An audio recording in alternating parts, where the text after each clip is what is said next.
Hi guys, and welcome to this episode on Hyperparameter Optimization. In this episode I plan to run through a Jupyter notebook that looks at using various optimization methods to optimize a support vector machine classifier.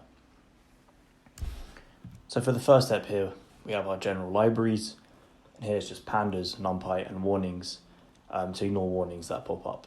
And just as a side note, the outputs are already in this notebook, so I plan just to scroll down and show you guys the various code and outputs. For this episode, we look at star data, and we try to see if we can classify a pulsar star.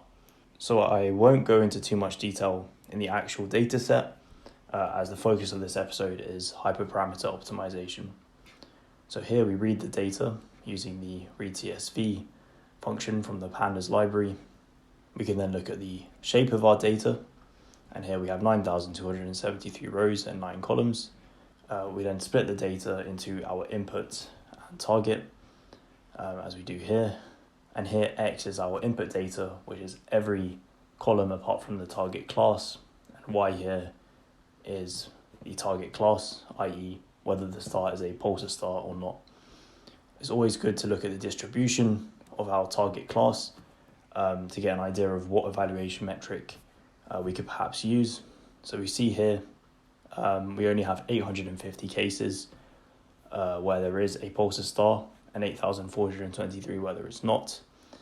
So using a metric such as accuracy won't be good, because you can imagine if we predict 0 for all of our entries, we'd get quite a high accuracy since we'd only be getting 850 wrong out of 8,473. So the next step is we standard scale our input data, then split our data into a training and test set.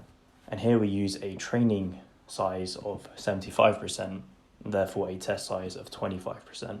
We then go on to fit a simple support vector machine classifier, which we can then try to optimize. And here we're just using the linear kernel and a regularization parameter here, C, as 1. We fit this to our training data, and then we look at our cross-validation score using a threefold cross-validation, and here we use the F1 score to evaluate our model's performance.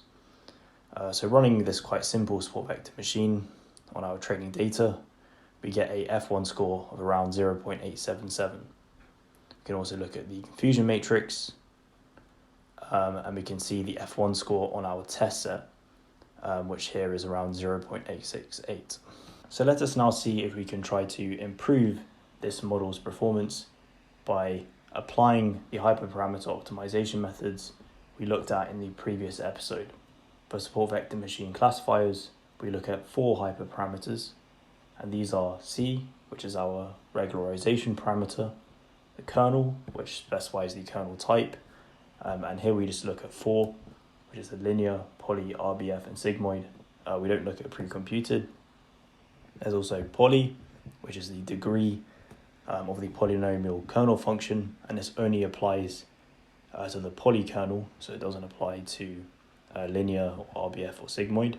And we also look at what's called gamma, which is the kernel coefficient for RBF, poly, and sigmoid.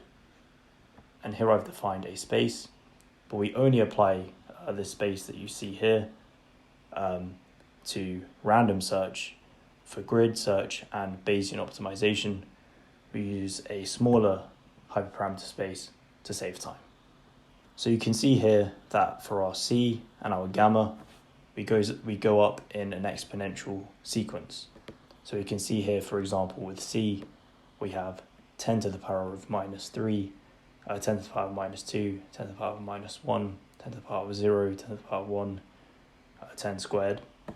And for gamma, we also have this exponential sequence. This was suggested in a paper by Chia Su Wu, a practical guide to support vector classification.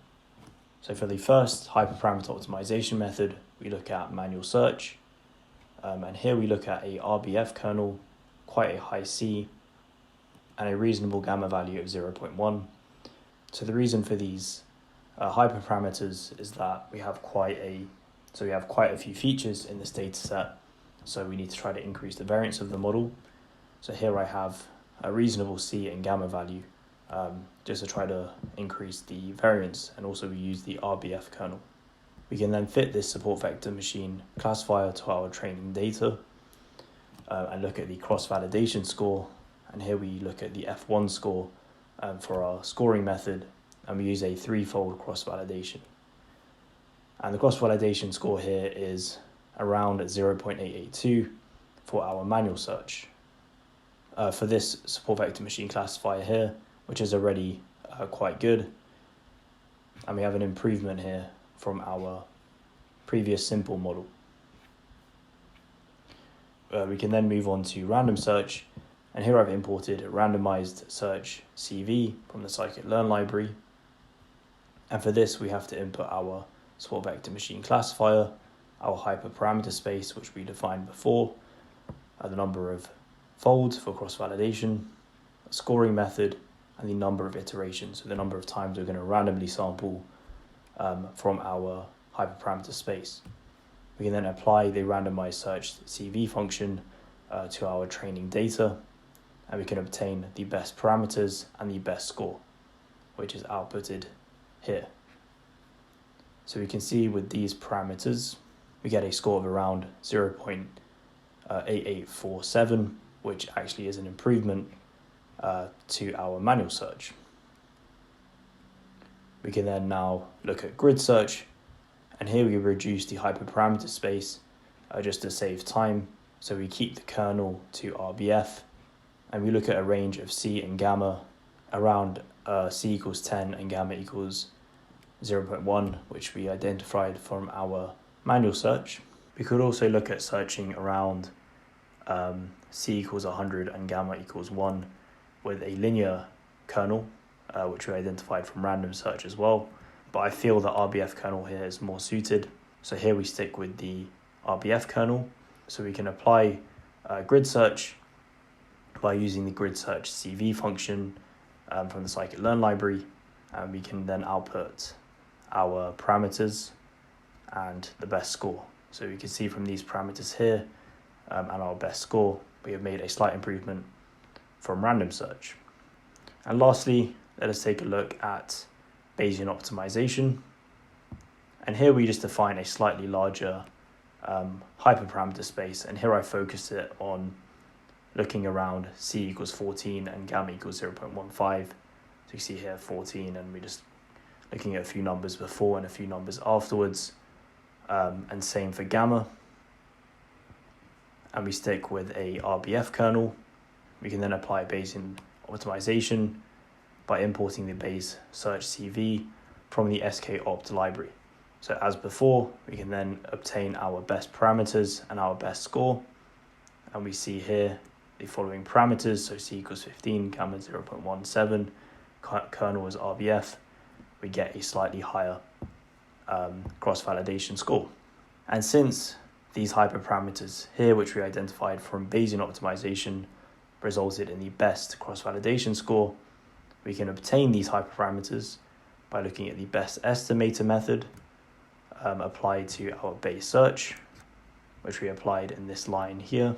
And we can form a set of predictions using this best estimator, which essentially is just the estimator with these hyperparameters.